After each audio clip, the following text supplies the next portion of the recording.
Hey friends, this is Trina, and welcome to Life's a Blog, the podcast.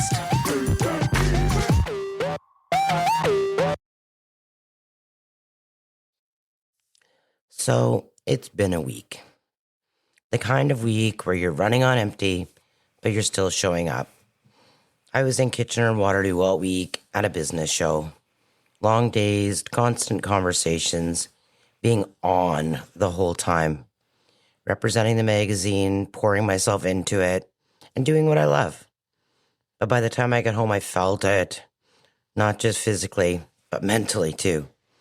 You know that kind of exhaustion where you give so much of yourself that when you stop, everything just catches up with you? Well, that's been me the last 2 days. So I got home and I did what I think a lot of us do in those moments. I lay like broccoli on the couch, and I put something on that I didn't have to think about, just in case I had a nap. The show was Temptation Island. It was on Netflix. It was the big screen when you enter the app.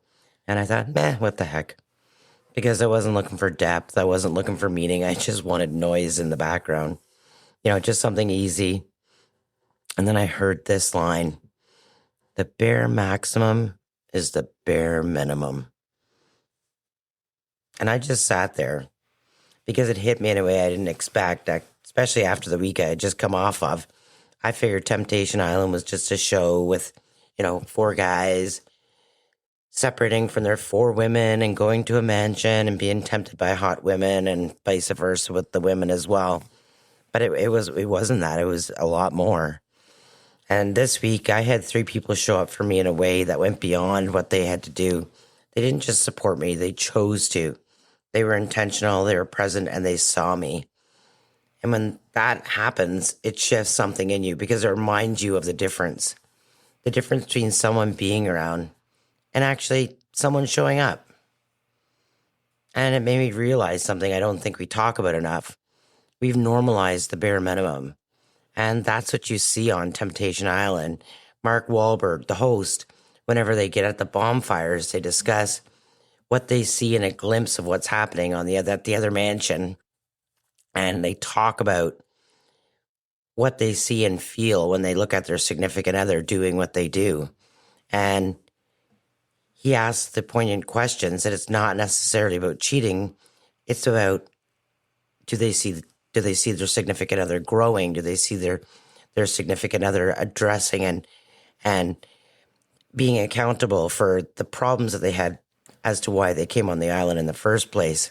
So we've normalized the bare minimum in relationships and friendships, in business, in the way we treat each other.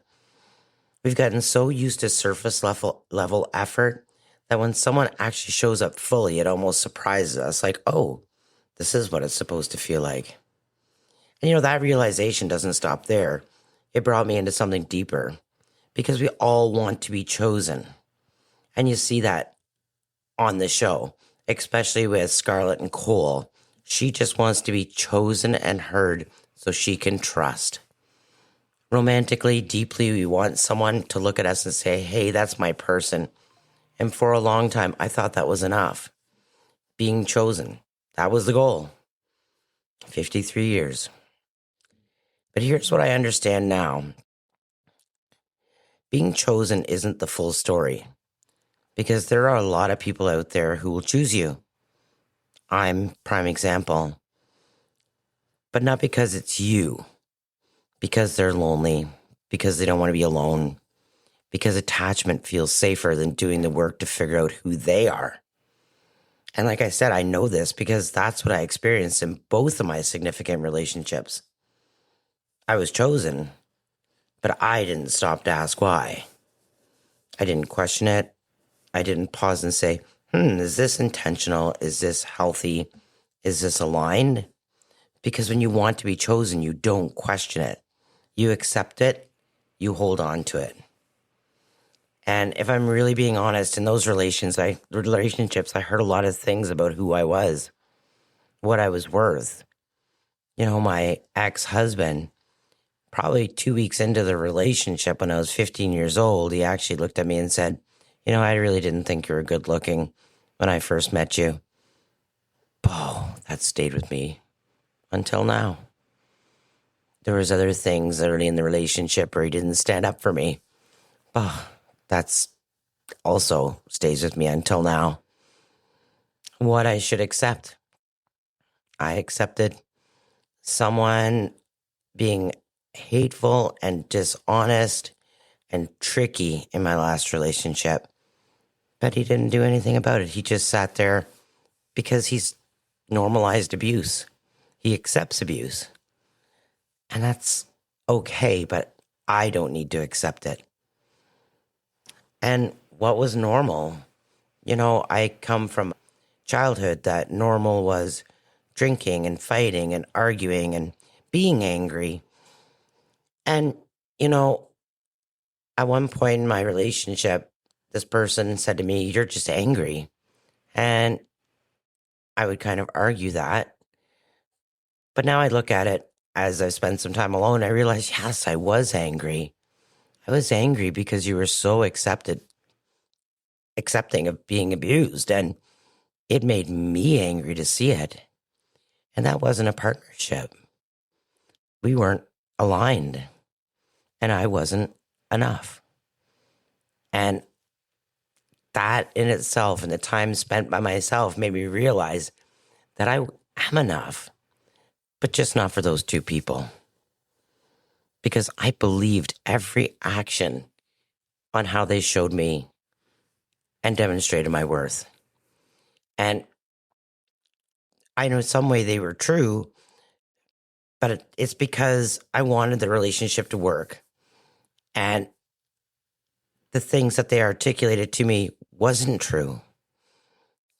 They might have been true to me because they stayed with me because they were either lonely or they just accepted whatever they could accept because they didn't want to take the time to heal themselves. Because it felt easier to adjust myself, really, to be in that relationship than to question what was being said to me.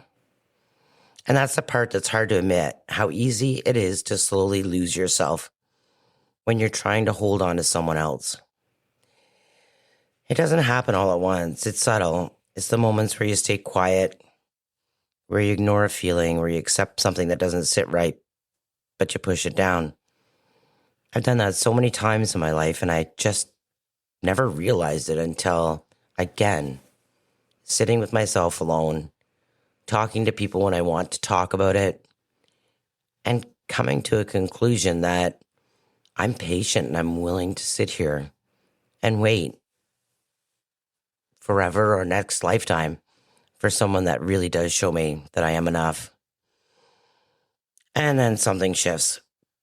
For me, that shift came from doing the work. Again, my healing, sitting with myself and asking harder questions. Like, who am I outside of these relationships? What do I actually want? What do I deserve? Because at the end of the day, it comes down to this. Loving yourself enough to know what you deserve. Not what you've been told. Not what you've accepted. But what is actually true for you. And once you start to see that, everything changes. Because now the bare minimum doesn't feel acceptable anymore. And confusion doesn't feel like love. And inconsistency doesn't feel exciting. You start to understand the difference between someone choosing you and someone choosing you well. And part of that is emotional safety. I didn't understand safety, and I think I've talked about that in previous podcasts. I didn't understand what safety meant until my first separation and the betrayal that came along with it. All the feeling of safety disappeared immediately when I found out that he had been cheating, that he had been lying, that he had compromised my sexual health. All that feeling of safety just totally left my system. And to be honest with you, I don't think I've ever felt safe since. And Lord knows I've spent a lot of money the last 8 years trying to feel safe. And in the end, you can spend all the money in the world with that person to try to feel safe, but safety, the feeling of safety is internal. It is not anything materialistic, how much you do and play while you're together. The feeling of safety is just that bond, that feeling of you're my person. You're the one that I need and I want in my life. And you show that to me back. And that's why I feel safe. You show me that I'm number one. You want to spend your time with me. When life is crumbling, you want to be with me all the time. You want to be there for me. You want to comfort me. And I want to do the same for that person. I want to be there all the time for them. I want to say to them, hey, you may not be feeling well or doing well or having a mental moment, but I'm not leaving until you feel that you can safely feel comfortable in being alone for a little while. So if your partner doesn't create an environment where you feel safe, you have to pay attention to that. Because love isn't just what someone says, it's how you feel when you're with them. Do you feel secure? Do you feel respected? Do you feel like you can be yourself without constantly second guessing? And if the answer is no, that's not something you ignore. At some point, you have to love yourself enough to walk away, not out of anger, not to prove a point, but basically staying in something that lacks safety slowly disconnects you from you. And here's the hard truth. Sometimes it's not that they don't see your value. Sometimes they don't have the capacity to meet you there. But either way, you're not being met. And that matters. I look at myself too in the time that I've spent alone, and I realize there's a lot of negative values towards myself. In my past relationship, I hadn't taken the time to heal myself from my 24-year marriage. I didn't take the time to be by myself, to learn about myself as an individual and not as a couple. So I jumped in without any evaluation, any thought, any care for myself. And yes, in turn, I got angry because I saw stuff. And I think the reason why this relationship had to happen was to show me another way of abuse, to make sense of what I had experienced, and that abuse comes in many formats. And I guess a lot of my anger was because, which is totally grammatically incorrect, I needed to see something that related to me as a no value when it comes to a relationship.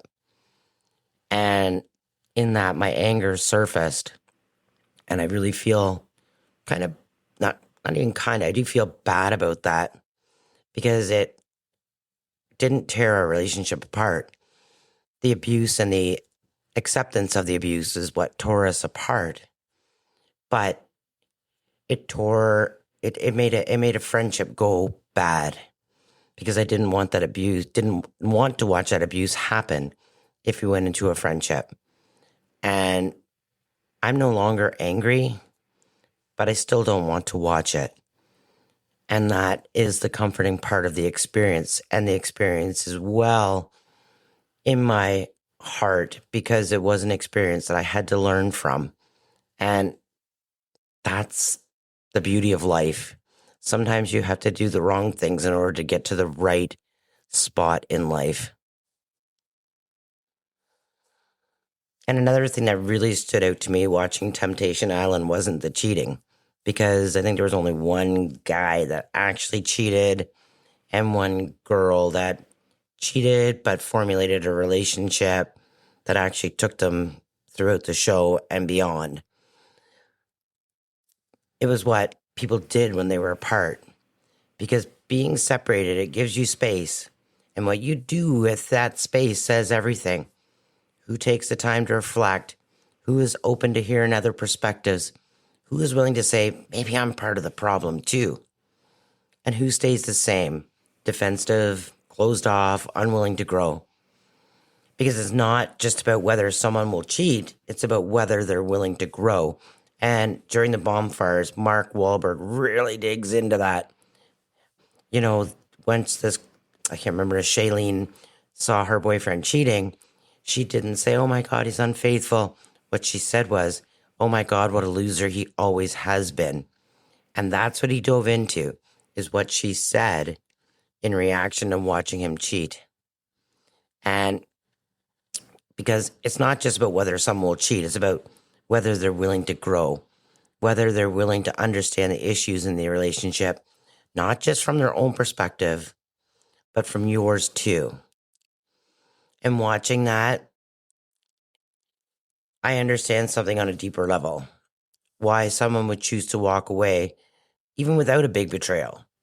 Because if the other person isn't really even trying, like Cole wasn't, they're not engaging, not reflecting, not growing, then what are you holding on to? And that's why I understood Charlotte choosing to go home rather than going home with Cole. Not because she didn't love him, not because she could see that he was wallowing in his misery, wanting to be with her. He just wasn't willing to meet her in growth. And that kind of clarity, it's quiet, but it's final. Because at some point you realize love isn't just about staying, it's about evolving. And if one person is growing and the other isn't, you're no longer walking in the same direction. And this whole shift is really significant when I watch it. Like I say, I never watch these shows, but it was captivating. This whole shift made me realize that it takes two to make a partnership, and it takes a lot of willingness to deep dive within yourself and an understanding of your other partner on how to make it work. And it's not always compliance that matters. It's understanding. It's compassion. It's empathy. It's everything like that. You cannot change that other person. You'll never change the other person. But if that person is willing to change to grow with you, that's what matters. It's their own personal decision. Has nothing to do with you forcing change, because you can't change anybody. And it brings me to this song, Lose You to Love Me by Selena Gomez. There's a line in it, I needed to lose you to love me, and that's it. Sometimes it takes losing the relationship, losing the version of yourself that existed inside of it, to finally come back home to who you are, to see clearly, to stop believing things that were never true about you in the first place, and to choose yourself differently moving forward. Because now being chosen isn't enough. Now, you're waiting for someone who chooses you with intention, with clarity, wholeheartedly deep dive in. And anything less than that just doesn't fit anymore, because the bare maximum is the bare minimum. And you deserve more than that. So I want to challenge my listeners. I want you to write a mantra on what you deserve. So I wrote one out for myself. I'm an entrepreneur. I am a broken woman with trauma. I'm a hard worker. I love being in the country. I love conversation. I love country music. I own a magazine that is distributed in a large city, but I never want to live in that large city, or I'll go visit for my kids and go to events that are specific to my business, but I really want to live outside of it. And so this is what I wrote about what I deserve. And I'd like you to share it with me on Instagram if you want to. I am allowed to build a life that feels as good as it looks. I am not too much. I just haven't been met by the right people yet. My past does not disqualify me. My trauma did not break me. It taught me how to see clearly. I am a hard worker, but I am not here to earn love. I'm here to receive it in a way that I deserve. I don't chase. I choose to align. I don't beg. I choose. I deserve conversations that go deeper than the surface. I deserve someone who listens, not just hears. I deserve a love that feels steady and not confusing. Safe, not uncertain. I deserve someone who meets my effort, not someone I have to carry. I'm allowed to be strong and soft, ambitious and grounded. a businesswoman who services the city, but a country girl who still believes in real connection. I want that person in my life that I see day after day, but I want them to want that too. I trust myself now. I know what I deserve, and I will not settle for anything less. Mel Robbins has said this quote, "You're not meant to convince someone to choose you. The right person will choose you clearly, without confusion." Sit and think about that. The right person will choose you clearly, without confusion. They won't need to go on their phone and start aligning with other people just in case the relationship doesn't work. They won't have to second guess what they want to do for you on a Friday night. They won't ever make you feel unsafe. They will ensure that your safety is taken care of 24/7. And not just the safety that's criminal or scary, the safety you feel in being in a relationship.